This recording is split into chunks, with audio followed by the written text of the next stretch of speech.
টেলিতে company তৈরি করার পর আমাদের যে কাজটি হবে সেটি হচ্ছে কন্ট্রোল লেজার তৈরি করা এবং তার পরবর্তীতে সাধারণ লেজার বা জেনারেল লেজার তৈরি করা।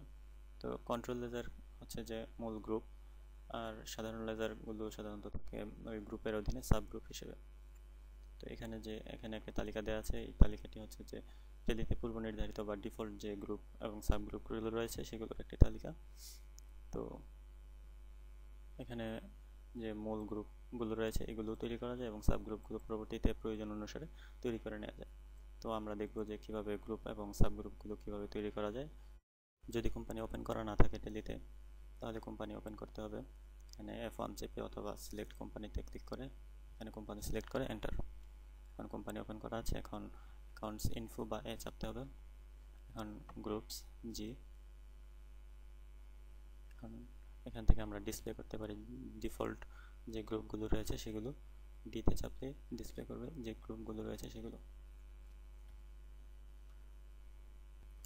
এখন আমরা নতুন একটি গ্রুপ ক্রিয়েট করব, সেই জন্য ক্রিয়েট সি। এখন এখানে আমরা গ্রুপের নাম দিব, নাম হিসেবে আমরা দিয়ে দিচ্ছি যে ফ্যাক্টরি এক্সপেন্সেস।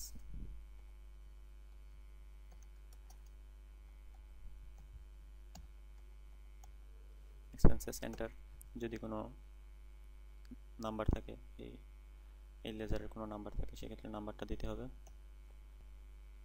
এরপরে এখানে আন্ডারের অধীনে আমরা ডান পাশে প্রাইমারি সিলেক্ট করে দিব। এখানে প্রাইমারি সিলেক্ট করে এন্টার। এখন এখানে যেহেতু এটি ফ্যাক্টরি এক্সপেন্সটা হচ্ছে খরচ, সেহেতু এখানে এক্সপেন্স সিলেক্ট করে দিব, এন্টার।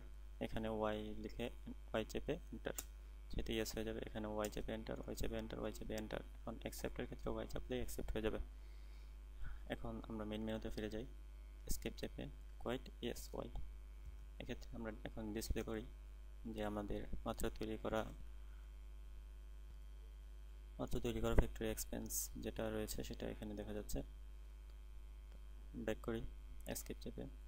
তো আমরা যদি এটা ডিলিট করে দিতে চাই, অল্টারে গিয়ে আমরা ফ্যাক্টরি এক্সপেন্স, এখন অল্টার চেপে রেখে ডি চাপতে হবে, ডিলিট।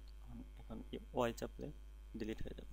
এখন আমরা এখানে ফ্যাক্টরি এক্সপেন্স নামে কোনো আইটেম দেখতে পাচ্ছি না, তার মানে এটি ডিলিট হয়ে গিয়েছে। এখন আমরা ব্যাক করলাম। এখন দেখব কীভাবে সাব গ্রুপ তৈরি করা যায়। সাব গ্রুপ তৈরি করার জন্য ক্রিয়েটে গিয়ে আমরা যে মেইন গ্রুপ কিছুক্ষণ আগে তৈরি করেছিলাম সেটাকে আমরা ডিলিট করে ফেলেছি, সেহেতু এখানে অন্য একটা মেইন গ্রুপের অধীনে আমরা সাব গ্রুপ তৈরি করব। এখানে গ্রুপের নাম দিচ্ছে অ্যাডমিনিস্ট্রেটিভ এক্সপেন্স।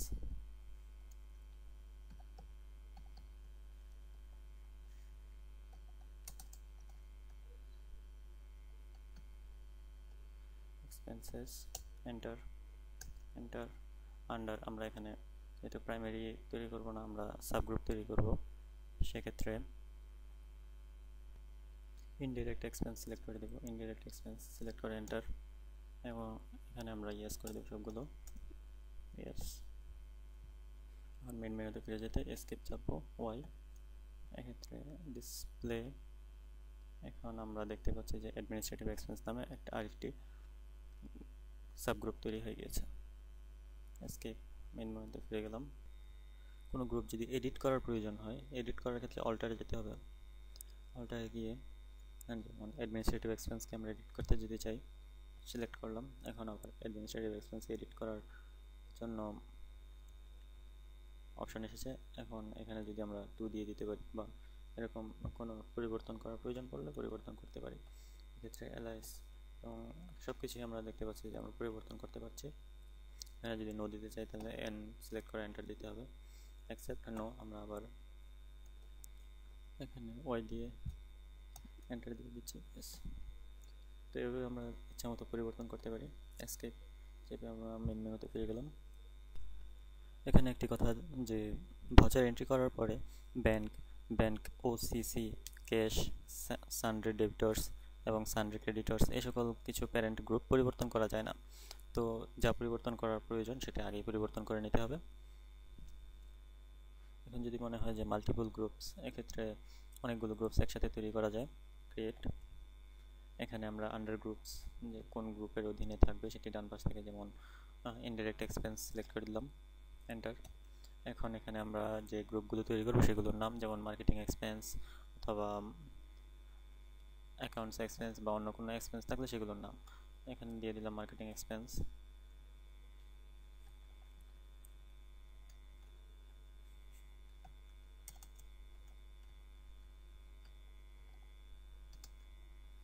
Expense enter. এখন দিলাম যে অ্যাকাউন্টস এক্সপেন্স।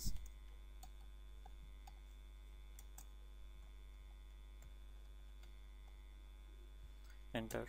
এখন আবার এন্টার দিলে আমরা এটাকে সেভ করে ফেলতে পারবো। ডান পাশে দেখতে পাচ্ছি যে দুটি ইনডাইরেক্ট এক্সপেন্সের অধীনে তৈরি হয়েছে, অর্থাৎ আমরা উপরে যে সিলেক্ট করে দিয়েছিলাম সেটি।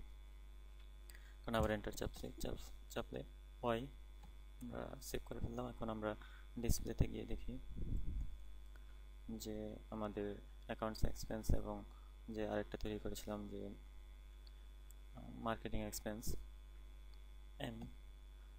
দেখতে পাচ্ছি যে মার্কেটিং এক্সপেন্স দুটি আছে। এসকেপ চেপে মেন মেনুতে ফিরে যাচ্ছে।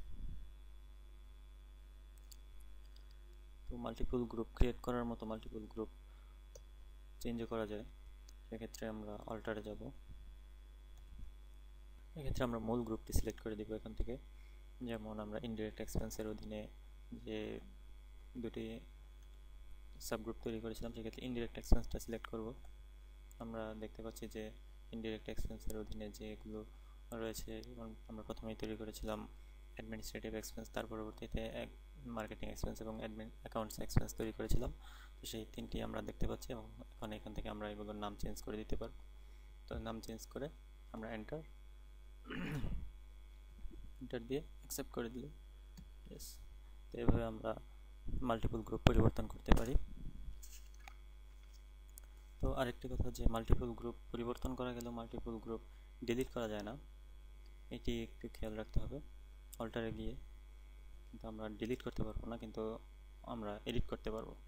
ডিলিট করার জন্য এই সিঙ্গেল গ্রুপের অধীনে যে অল্টার রয়েছে সেখানে যেতে হবে এবং সেখান থেকে ডিলিট করতে হবে।